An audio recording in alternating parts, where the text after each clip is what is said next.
Hoy es un día emocionante para mí, es emocionante, es también demandante porque hoy vamos a concluir la primera carta de Juan.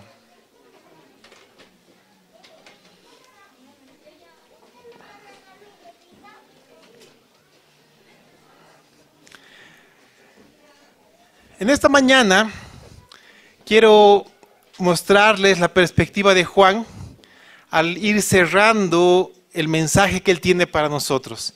Hemos ido viendo domingo a domingo cómo Juan ha ido enseñándonos tantas cosas hermosas a través de la primera carta. Hoy el apóstol Juan comienza a despedirse de los lectores, pero lo hace a través de darnos 4 temas centrales. 2 lo ha desarrollado con mucha claridad en toda su carta, pero hoy quiero centrarme en 2 también muy importantes para la vida de todo creyente, de todos los que estamos acá. Así que quiero pedirles su máxima atención, porque el Señor nos va a dar a través del apóstol Juan una de las herramientas más poderosas para nuestra vida, para nuestra familia, para nuestro entorno, para nuestros amigos y hermanos. Así que les pido que presten mucha atención. El propósito para esta mañana es muy claro y sencillo. Que tengamos todos nosotros la claridad, primero, de ser salvos por fe, y que a través de la salvación que tenemos, el Señor nos ha entregado la victoria. Y esto nos da el terreno libre para poder orar. Pero el apóstol Juan nos va a enseñar un tipo específico de oración. Y es aquí donde yo quiero aterrizar toda la carta de Juan para cerrar con todo esto.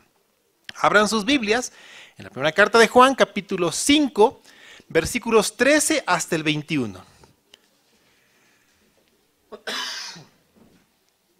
Dice la palabra del Señor: estas cosas os he escrito a vosotros, que creéis en el nombre del Hijo de Dios, para que sepáis que tenéis vida eterna, y para que creáis en el nombre del Hijo de Dios. Y esa es la confianza que tenemos en Él, que si pedimos alguna cosa conforme a su voluntad, Él nos oye. Y si sabemos que Él nos oye en cualquiera cosa que pidamos, sabemos que tenemos las peticiones que le hayamos hecho. Si alguno viere a su hermano cometer pecado que no sea de muerte, pedirá y Dios le dará vida. Esto es para los que cometen pecado que no sea de muerte. Hay pecado de muerte por el cual yo no digo que se pida. Toda injusticia es pecado, pero hay pecado pecado no de muerte. Sabemos que todo aquel que ha nacido de Dios no practica el pecado, pues aquel que fue engendrado por Dios le guardará, y el maligno no le toca. Sabemos que somos de Dios, y el mundo entero está bajo el maligno, pero sabemos que el Hijo de Dios ha venido y nos ha dado entendimiento para conocer al que es verdadero. Y estamos en el verdadero, en su Hijo Jesucristo. Este es el verdadero Dios y la vida eterna. Hijitos, guardaos de los ídolos. Amén. El primer tema que Juan nos habla es muy sencillo. Está comenzando a cerrar toda una enseñanza previa que vimos anteriormente. Nos habla de la seguridad de nuestra salvación. Y como vimos domingos anteriores, muchas veces se van dando ciertos comentarios que se quedan a lo largo del tiempo. Pero del versículo 13, la última parte, es como un comentario añadido. Solamente si leyéramos el versículo 13, sería únicamente esto. Estas cosas os he escrito a vosotros que creéis en el nombre del Hijo de Dios, para que sepáis que tenéis vida eterna. Los que tienen una Reina Valera contemporánea o una nueva versión más actualizada van a encontrar que la última frase no está. Y no se asusten porque esto no está. El sentido del texto, del versículo, está solamente en esto. Porque el apóstol Juan nos llama a todos nosotros a que tengamos seguridad de salvación. ¿Por qué? Porque hemos creído en el nombre del Hijo de Dios y hemos entendido qué significa esto. No solamente es creer en Jesús, sino en la obra que Él hizo y que Él es el Hijo de Dios, es Dios y es el Verbo eterno. Entonces, cuando nos dice estas cosas, ¿no? Estas cosas os he escrito, se está refiriendo a todo lo anterior y a lo que va a escribir ahora, los 5 capítulos de esta primera carta. Y Él dice que todo lo que he escrito tiene un fin, que creamos y que tengamos seguridad, para que creamos en el nombre del Hijo de Dios y para que sepamos, y saber es tener la certeza de que tenemos vida eterna. Hermanos, yo quiero animarles en esta mañana a que descansen en la seguridad de la salvación. Si conocemos a Cristo, sabemos quién es Él, hemos entendido su obra y lo hemos hecho nuestro Señor, nuestro Salvador, yo les garantizo por la palabra del Señor que Él ha iniciado su obra en ustedes y Él la va a cumplir y la va a perfeccionar. Y esa es una certeza y una garantía que Juan nos está dando. Con esta certeza, con esta garantía, Juan va a abordar el tema central de esta mañana. Presten atención porque el tema central se divide en 2 partes. Nos da las herramientas y con estas herramientas nos da la dirección para hacer algo específico. Esta herramienta no es nada nuevo, pero es poderosa y se llama oración. Presten atención cómo Juan utiliza palabras específicas para la oración. Dice, y esta es la confianza que tenemos en Él, que si pedimos alguna cosa conforme a su voluntad, Él nos oye. Es claro, es directo. Juan nos habla sobre la oración y nos llama a tener plena confianza en 3 puntos. Y grábense esto, los que tienen la costumbre de ir anotando, anótenlo, porque son 3 puntos que Juan nos garantiza. Primero, nos garantiza que somos oídos, y no solamente oídos, somos atendidos. Y esto es algo que a mí me sorprende. Muchas ocasiones yo estoy hablando con mi esposa, y de repente llega mi hijita y nos comienza a contar lo que le ha pasado, y de repente viene nuestro hijito y nos está contando otra cosa, y yo entro en cortocircuito. Porque son 3 voces a las que tengo que atender y entender y no puedo. Y algo se desconecta en mi cabeza. Entonces tengo que pedir que primero acabe de hablar uno, después el otro. Yo no puedo escuchar a más personas a la vez. ¿Por qué les cuento esto? Porque quiero que comprendan la grandeza de un Dios todopoderoso. Ustedes pueden percibir lo siguiente. Todos los habitantes de este planeta tienen un pensamiento al mismo tiempo. Dios los conoce, los escucha y los entiende perfectamente al mismo tiempo. Si todos juntos en este momento comenzáramos a orar en voz audible, yo les garantizo que el Señor escucharía la oración, la entendería y la atendería al mismo tiempo. No es que está escuchando la oración de este lado y este lado mientras está orando se ha perdido, entonces tiene que repetir. No, al mismo tiempo el Señor nos escucha, nos atiende. Y esto es impresionante. Porque alguna vez yo escuché decir, no es que mi oración no es tan importante y hay otras que son más importantes, entonces el Señor no me va a entender. Pero saben, hermanos, no piensen en esto. El Señor les escucha y les atiende.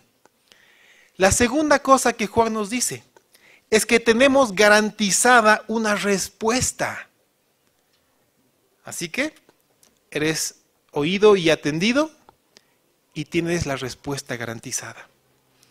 Y en tercer lugar, Juan nos dice que no hay límite, no hay limitación para lo que tú puedes pedir. Porque eso dice Juan, cualquier cosa que tú pidas, el Señor te dará. Yo creo que Juan dice esto pensando en las palabras de Jesús, en las palabras que Jesús dio en Mateo capítulo 7, versículo 7. Dice, pedid y se os dará, buscad y hallaréis, llamad y se os abrirá. Porque todo aquel que pide, recibe, y el que busca, halla, y el que llama, se le abrirá. Entonces, hermanos míos, esta es una certeza, una garantía, una promesa que nosotros necesitamos tomar en cuenta para vivir en oración constantemente. Y hemos atendido y entendido que la oración no es algo cotidiano y diario, que nosotros podemos tener un diálogo especial y específico con el Señor. Y también es bueno apartar tiempos para la oración a solas. Ahora, para que estas tres consideraciones que les he dado sean una realidad en nuestra vida, en tu vida de oración, yo quiero que tengas claro principios bíblicos. Porque a veces decimos, wow, esto es una carta blanca para que pidamos literalmente lo que querramos y el Señor nos va a conceder. Ok, eso es lo que dice la palabra, pero vamos a entender los principios bíblicos para que esto sea una realidad. Primero, atento, primero, la fe. Cuando hablamos de fe, no estamos hablando simplemente de creer mentalmente en algo. No es simplemente eso. A veces podemos decir que vamos a visualizar nuestras metas. Vamos a confesar positivamente que algo nos va a salir. Es más, vamos a rechazar o cancelar lo que no nos viene bien. No es simplemente eso. La fe es mucho más grande que eso. La fe no funciona así. La palabra nos enseña que la verdadera fe, la que proviene de Dios como un don, como un regalo a aquel que ha nacido de nuevo, nos lleva a depositar nuestra confianza en alguien. ¿Ok? La fe nos lleva a depositar nuestra confianza en alguien. Pero ojo, y aquí hay una advertencia muy seria que el profeta Jeremías nos hace. En Jeremías 17:5. Así ha dicho Jehová: maldito el varón que confía en el hombre y pone carne por su brazo y su corazón se aparta de Jehová. Entonces, la pregunta es, ¿en quién podemos confiar? Y la respuesta debería ser unánime. ¿En quién podemos confiar? En Cristo. ¿En quién podemos confiar? En Cristo. Entonces, la verdadera fe nos lleva a depositar nuestra confianza en Cristo. Y esto, hermanos míos, nos lleva a pisar en la roca firme, donde no hay sombra de variación. Y es una garantía y una certeza. Segundo, y presten atención a esto, segundo, ninguno de nosotros tiene derecho alguno a recibir algo por mérito propio. Nadie puede recibir algo de parte de Dios por mérito propio. Así que si pensamos que nos vamos a portar bien este fin de semana y no vamos a salir, no vamos a hacer nada porque vamos a portarnos bien porque queremos que el Señor nos dé algo, estás por mal camino. No hay nada que tú puedas hacer para que el Señor te dé algo por mérito propio, partiendo desde la salvación. Entonces, todo cuanto recibimos y todo cuanto alcanzamos, ¿es por qué? Por gracia. Por la gracia de Dios hacia nuestra vida. Así que no necesitamos pretender sobornar a Dios. Y ustedes seguramente han escuchado frases como, mira, ¿sabes qué? Hay que orar para torcerle el brazo a Dios. Yo lo he escuchado muchas veces y suena interesante, pero, ¿saben? No es el camino correcto. Porque tarde o temprano nos vamos a encontrar contra una muralla. El Señor nos señala el camino. Y si tú vas por otro, pues te vas a encontrar en un callejón sin salida o chocándote con una muralla. Así que no necesitamos sobornar a Dios. Muchas veces podemos decir, Señor, si yo hago esto, por favor ayúdame con esto. O a veces hacemos al revés. Señor, si tú haces esto, yo voy a dejar esto. No funciona así con el Señor. Porque por mérito propio no hay absolutamente nada que el Señor tenga que darnos. Nada.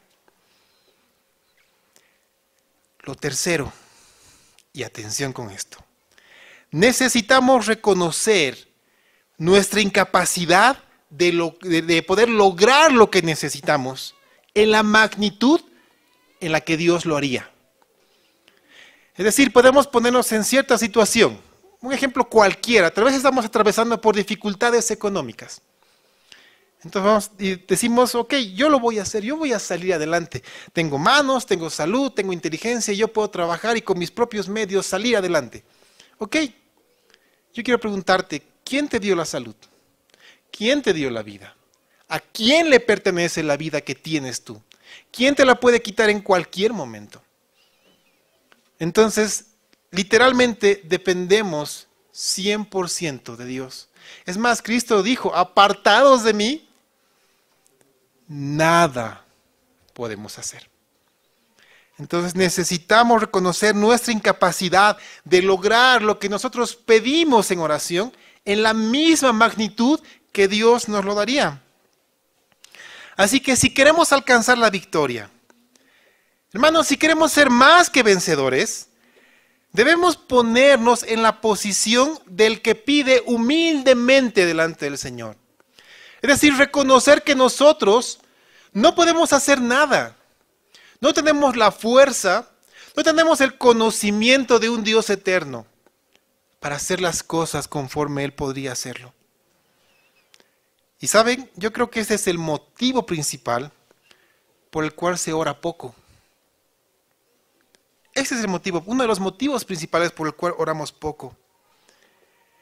Y generalmente oramos cuando estamos en un serio problema o cuando la olla ya se está quemando, cuando necesitamos desesperadamente que nos saquen de alguna situación, porque pensamos que podemos hacerlo por nuestra cuenta. ¿Saben? Es como aquel papá que está sentado viendo jugar a su hijo. Y de repente, él necesita mover un mueble. Su hijo quiere mover un mueble para tener más espacio para jugar. Entonces el papá le dice, hijito, yo te voy a ayudar. No, tranquilo papá, yo puedo. Ah, bueno. Entonces el papá se sienta a ver lo que hace su hijo. Y comienza a empujar con todas sus fuerzas. ¿Creen que lo va a poder mover? Tal vez un rasponcito. Va a llegar el momento en el cual el hijo tenga que decir, papi, no puedo, ayúdame. ¿Ok? Se levanta el papá y lo empuja. Listo. Así funciona con nosotros, hermanos. ¿Cuántas veces el Señor ha tenido que parar su obra y decir, muy bien, ¿quieres hacerlo a tu manera? Dale. Yo estoy aquí para cuando me necesites. Y Él está observando todo lo que estamos haciendo. Por eso cuando clamamos a Él, Él nos responde. Así que yo me pongo a pensar en algo que debería ser lógico en nuestra vida. ¿Por qué perdemos el tiempo haciendo las cosas en nuestro esfuerzo y a nuestra manera si podemos hacerlo a la manera de Dios en su tiempo más fácil? Porque pensamos que en nuestra fuerza podemos hacerlo. Es por eso que no oramos como deberíamos hacerlo. Y esto es lo que nos debería llamar la atención y cambiar nuestra manera de pensar. Tendemos a creernos fuertes, tendemos a creernos capaces, tendemos a creernos autosuficientes y con la experiencia necesaria para poder resolver todas las cosas por nuestra cuenta. Así que no lo hagamos. Acudamos a quien puede hacerlo de manera clara y sencilla. ¿Para qué vamos a sufrir si podemos reconocer que apartados de Él nada podemos hacer y nada somos? Así que piensen en esto, hermanos. En cuarto lugar, la petición, y esto también a veces es un tema de debate entre las personas. La petición no es para que Dios se entere de lo que te está pasando. Porque muchos igual no oran porque dicen, ¿para qué voy a orar si Dios ya sabe lo que voy a decir antes de que salga de mi boca? Ok, es verdad. Es cierto. Pero quiero que sepas que tu oración no es para decirle a Dios lo que te está pasando. No es que tú le digas, Señor, esto me está pasando. Y le vas a decir, ¿en serio? Él ya lo sabe. Entonces, ¿para qué es la oración? es para que tú acudas a Él en base a tu fe y tú reconozcas y le digas cuánto dependes de Él. La oración no es para decirle lo que te está pasando. La oración es para que tú reconozcas cuánto necesitas de Él, cuánto dependes de Él. Así que la oración es para nuestro beneficio, para nuestra bendición. Y con la oración el Señor será glorificado. Tú puedes decirle al Señor todo lo que hay en tu mente, todo lo que te está pasando. Puedes descargarte y desahogarte. Pero debes decirle, Señor, yo dependo de ti. Quiero depender de ti. Necesito depender de ti. Desesperadamente. Y también ahí es donde fallamos. Porque acudimos donde el Señor y decimos, Señor, me está pasando esto, me han dicho esto, me ha pasado esto. Ya, Señor, gracias, y nos vamos. Y no hemos cerrado el tema de la oración, es decir, le hemos dicho lo que ya sabía. Pero nosotros mismos no nos hemos dado cuenta que necesitamos depender de Él. Así que la oración no es para decirle al Señor lo que nos está pasando, ya lo sabe.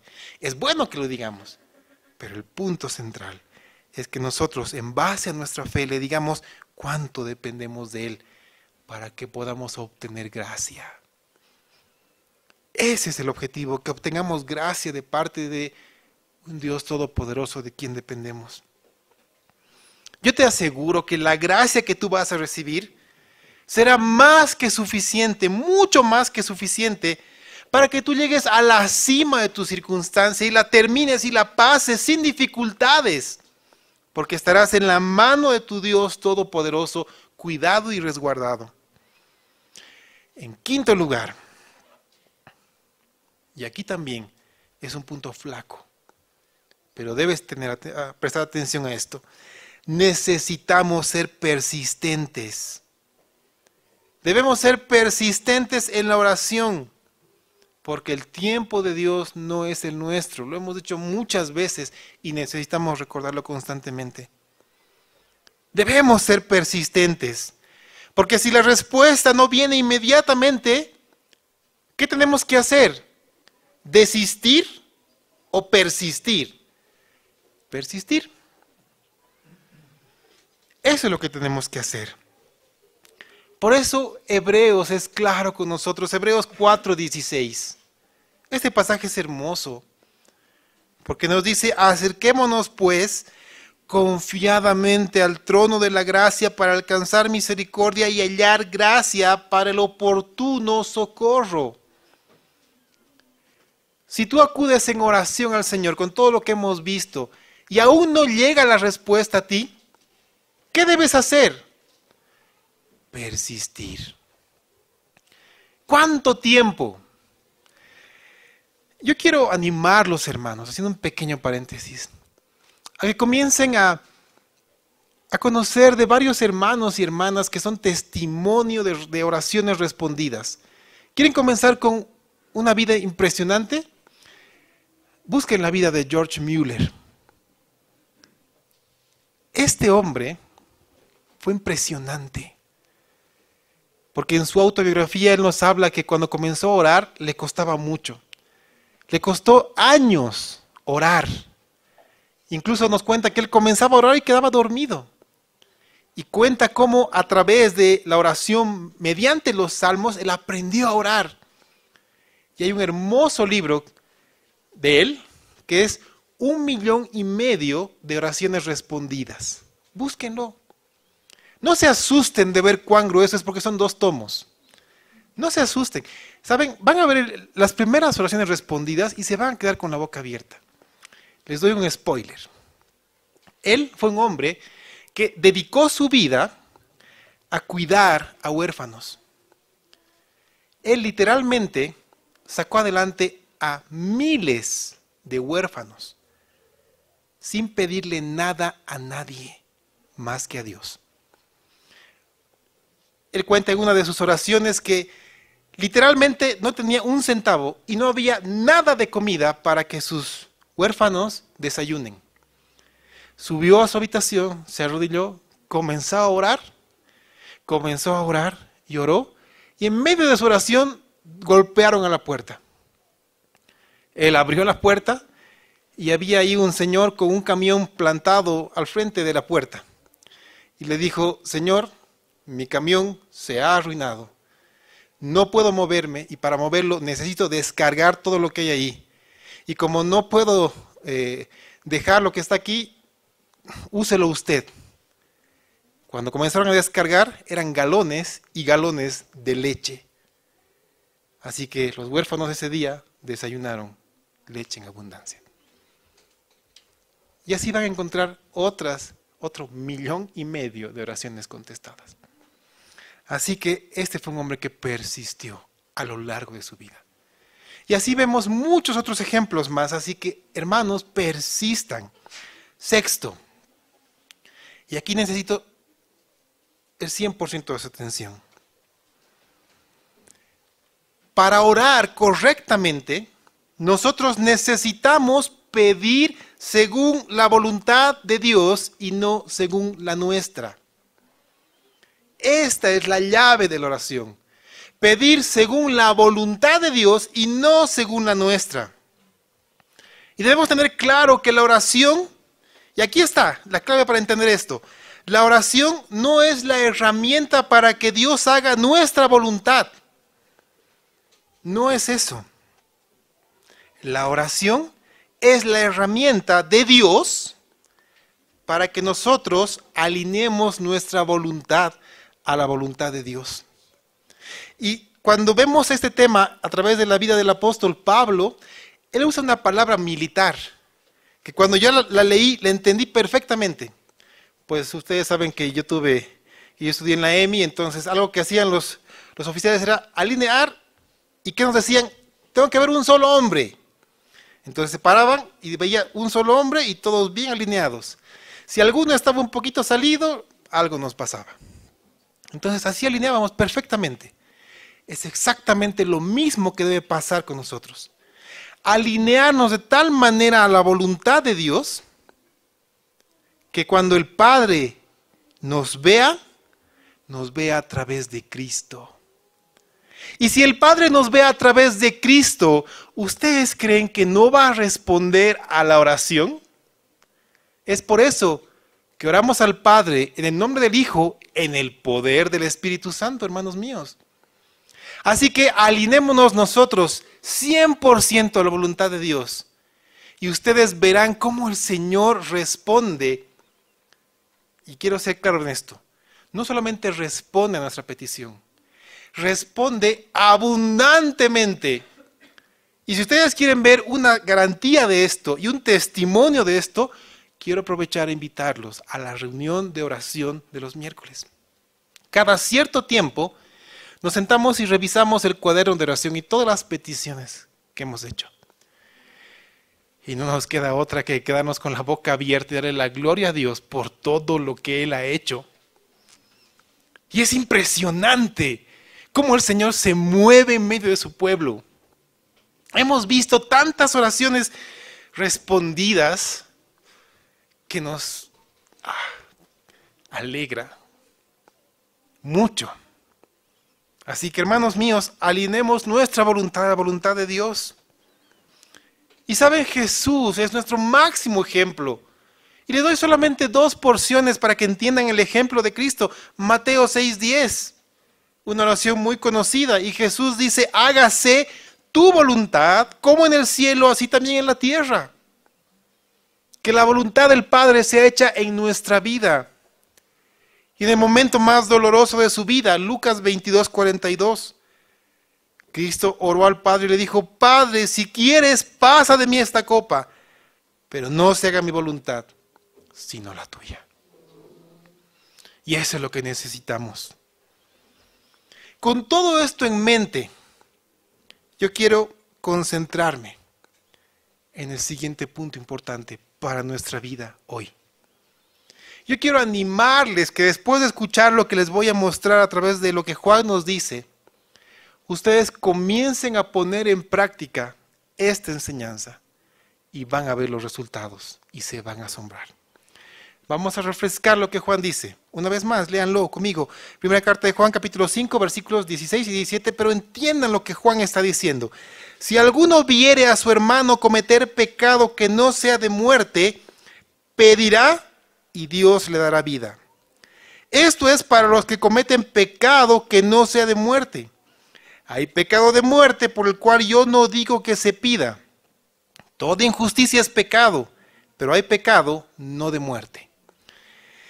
Estos dos versos pueden ser un poco confusos, pero si nos adentramos en ellos, vamos a descubrir una de las herramientas más poderosas que Dios nos ha dado para luchar por la vida de nuestros seres queridos y de nuestros hermanos.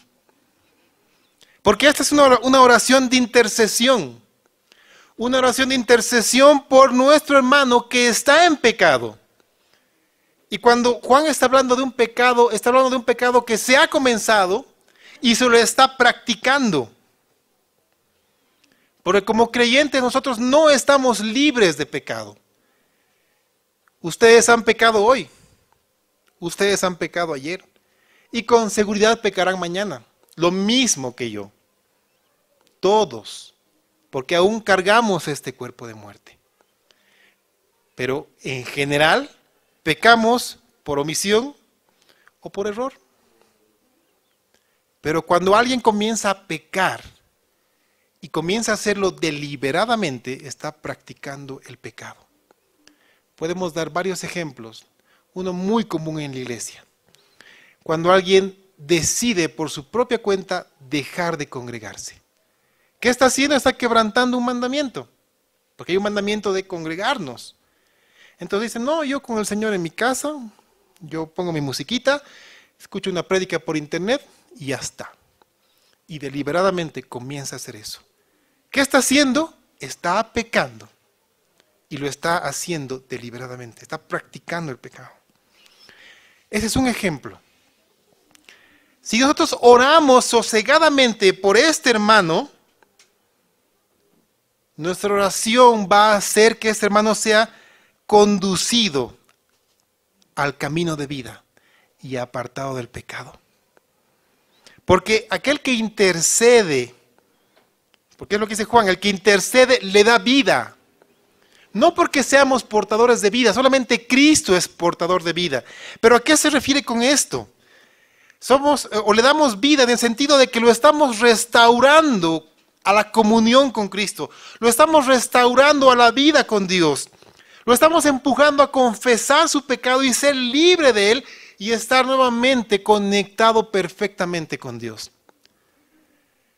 Y saben, esto es importante. Juan nos enseña que esta oración de intercesión es vital para nosotros. Y yo quiero llamar su atención a algo muy importante. La Biblia nos enseña que hay ciertos parámetros que tienen más fuerza que otros. Por ejemplo, un esposo que ora por su esposa. Una esposa que ora por su esposo. Ustedes no saben el poder que esto tiene. ¿Saben por qué? Porque delante de Dios son uno. La oración de un esposo por la esposa, de la esposa por el esposo, tiene un poder tan grande en la vida del matrimonio que el Señor se ha constituido en testigo de cargo. Y el testigo no solamente actúa en contra de quien está pecando, sino a favor de quien hace las cosas bajo la voluntad del Señor. Así que yo quiero animar a los esposos, si no lo están haciendo, a que comiencen a orar por sus esposas. Yo quiero alentar a las esposas, si no lo han estado haciendo, a que comiencen a orar por sus esposos. Porque la oración más poderosa por el cónyuge es por la persona que Dios ha puesto a su lado. Hermanos míos, esto es de vital importancia para los matrimonios. Necesitan hacerlo. Tal vez tú no quieras hacerlo por alguna circunstancia que estés pasando, pero este es el momento de tomar esta arma y ver las bendiciones que Dios tiene para ti. Y tú verás que el Señor responde y lo hará con poder. Otra esfera importante, por cuestión de autoridad, los padres por los hijos. Una de las oraciones más poderosas es cuando una mamá o un papá comienza a orar por la vida de sus hijos.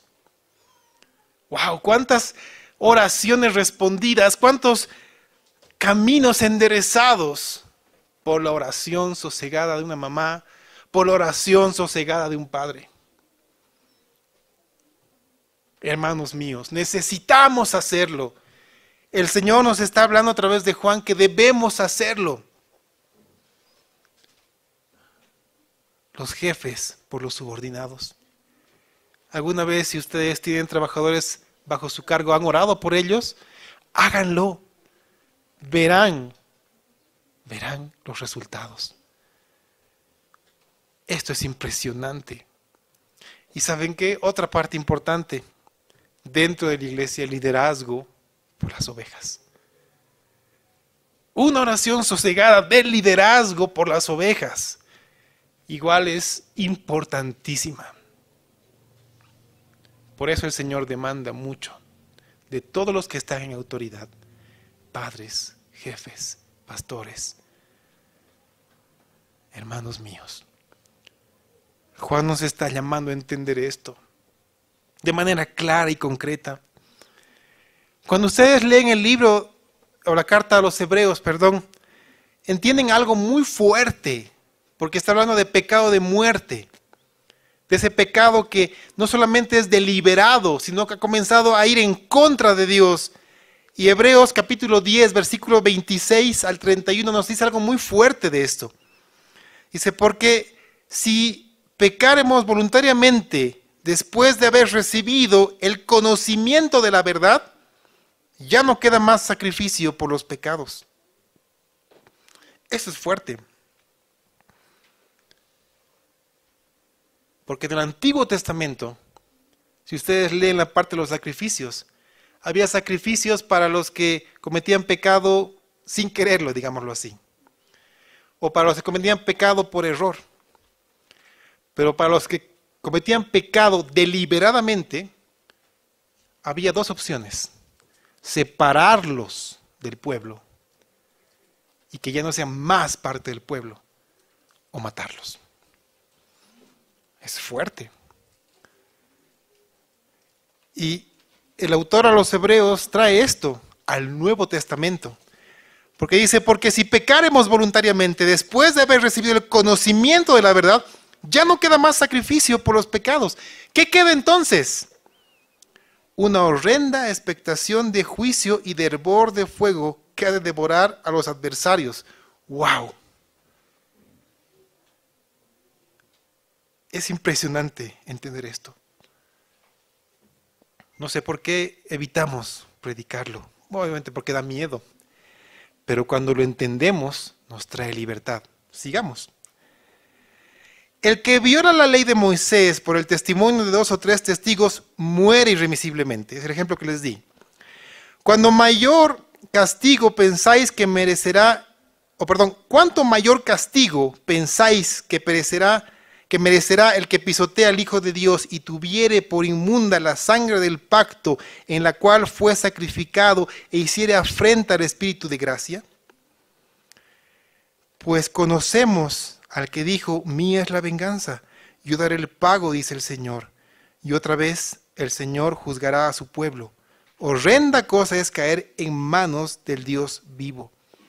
Hay un ejemplo muy interesante en la vida de Pablo, cuando escribió una de las iglesias. Y les decía, parafraseando, entreguen a ese hermano a Satanás para que destruya su cuerpo, mas su alma no se pierda. Está hablando de un creyente, un hijo de Dios, un salvo por fe, que deliberadamente ha comenzado a pecar y se ha apartado del Señor, y su pecado se convirtió en su modo de vivir. Básicamente Dios le dice, este hombre debe morir por gracia. Y uno se rasca la cabeza y dice, ¿por qué por gracia? ¿Sabes por qué?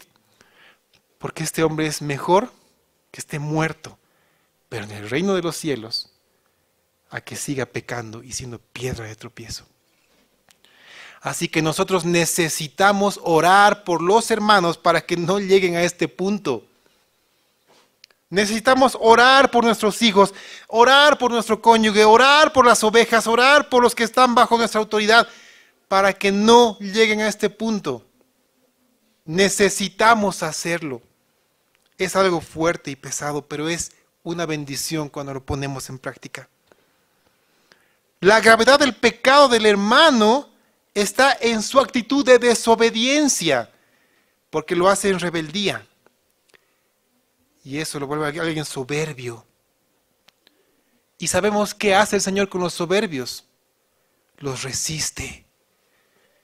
Entonces, lo que el Señor nos está diciendo a través de Juan es que si tú ves a tu hermano en pecado, necesitas orar por él, para que a través de tu oración la vida venga a él y él se arrepienta y deje ese camino. Hermanos, esta es una responsabilidad que Dios pone en nuestros hombros. Y aquí yo les digo algo. No sé si antes escucharon esta enseñanza. Yo espero que sí. Pero si esta es la primera vez que tú lo estás escuchando, quiero que sepas que a partir de hoy, ninguno de nosotros tenemos argumentos para decir, yo no sabía. Así que si a partir de hoy tú ves a tu hermano en pecado, ora por él. ¿Sabes por qué? Porque si no lo haces, ¿quién se convierte ahora en un transgresor? Wow. Uno puede tomar esto desde dos perspectivas. Uno decir, sabes, tengo tantas cosas en mi vida y ahora esto más encima, y todavía tengo que orar por este hermanito que no sabes cuánto me hace renegar, o por este, mi trabajador que yo quiero matarlo. Tranquilo, tranquilo, el Señor no nos pone cargas, porque su carga es ligera, su yugo es liviano. Él nos está dando una herramienta para que nos alineemos a su voluntad. Y cuando veamos a nuestro hermano, a nuestro hijo, esposo, esposa, a quien sea en pecado, oremos y le pidamos al Señor que obre en su corazón. Y tú verás la respuesta del Señor. E incluso Él mismo cumplirá su palabra en ti, pues te abrirá las puertas para que tú puedas ir a Él y exhortarlo por su pecado y ganar al hermano, como dice la palabra. Hermanos, esto es hermoso, porque el Señor te está diciendo y nos está dando la oportunidad de cumplir lo que Juan nos enseña, amar al hermano. Una manera hermosa de amar al hermano es orar por él, por su pecado, para traerlo de vuelta al camino del Señor. Y necesitamos hacerlo. Es imprescindible. Hagámoslo. Hagámoslo para evitar que nuestros hermanos, nuestros hijos, nuestro cónyuge, los subordinados, cualquier hermano, caiga en esa tremenda situación. Así que nos es necesario interceder por ellos. Debemos hacerlo. Amén. Amén. Y el apóstol Juan cierra de manera muy hermosa y nos da la seguridad de la victoria, en los versículos 18 adelante. Nos da la seguridad de la victoria.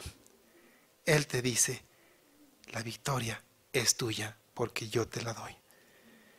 Y por último cierra con una advertencia. Guardaos de los ídolos. Y esto es sencillo. Así cierra Juan su carta. Porque los ídolos no solamente son figuras que el ser humano hace.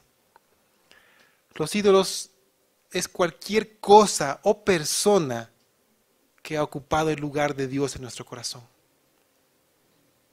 Puede ser un familiar, nuestro ser querido, nuestros hijos, nuestro trabajo, cualquier cosa. Cualquier cosa. Eso es un ídolo. Y Juan nos dice, apártate de él.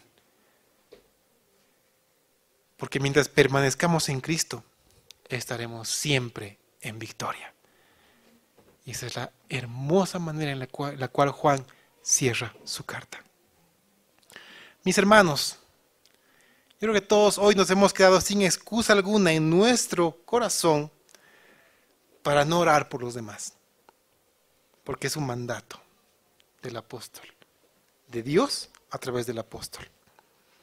Necesitamos orar sosegadamente. Y que nuestra intervención traiga de vuelta al que está pecando al camino del Señor.